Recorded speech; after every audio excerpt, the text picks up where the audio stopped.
Everyone, আমি Aishi and welcome to my another mini blog. তো আগের ভিডিওতে আমি আমার দিদির বৃদ্ধি আর গায়ে হলুদের কিছু মুহূর্ত শেয়ার করেছিলাম। তো এই ভিডিওটা হচ্ছে দিদির বিয়ের রিচুয়ালস নিয়ে। তো সবার আগে আমাদের ব্রাইডকে দেখাই। তো ভীষণ সুন্দর অ্যান্ড এলিগেন্ট লাগছিল ওকে।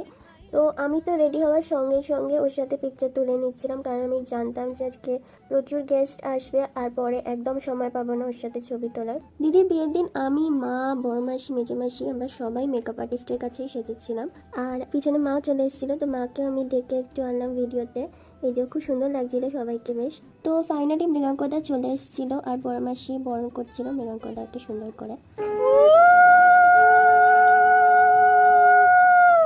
তারপর আমরা সবাই মিলে মৃগাঙ্কদাকে ভেতরে নিয়ে গিয়ে বসাই। তারপর মৃগাঙ্কদার আশীর্বাদ হচ্ছিল, সেই জন্য স্নেহাশিস মৃগাঙ্কদার জন্য জল আর মিষ্টি নিয়ে যাচ্ছিল। তারপর দিদির বিয়ের রিচুয়ালসগুলো স্টার্ট হয়ে গেছিল। তো এর আগে একটা খুব সুন্দর এন্ট্রি ছিল, কিন্তু সেটা আমি দুর্ভাগ্যবশত রেকর্ড করতে পারিনি, কারণ প্রচুর কাজ ছিল আর আমাদের বাড়িতে যেহেতু লোক সংখ্যা কম, তাই সারাক্ষণই আমাকে কিছু না কিছু কাজ করতে হচ্ছিল।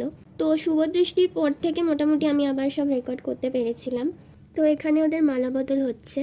তারপর কন্যাদানের সাথে সাথে বিয়ের আরও যা যা রিচুয়ালস ছিল সেগুলো একে একে হচ্ছিল। তারপর ওদের গাঁটছড়া বাঁধা হলো, যজ্ঞ হলো। আর এই যে আমি পিছনে বসে আছি, মানে যতক্ষণ বিয়ে চলেছে আমি পুরোই ওখানে ছিলাম, যখন যা প্রয়োজন হচ্ছিল দিদির হেল্প করে দিচ্ছিলাম।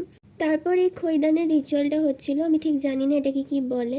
তো এই সময় আমি দুটো কাজ একসাথে করছিলাম, পিড়েও ধরেছিলাম আর উলেও দিচ্ছিলাম। মানে আমাদের বাড়িতে এতটাই লোকের অভাব যে আমাদের মাল্টিটাস্কিংও করতে হচ্ছিল।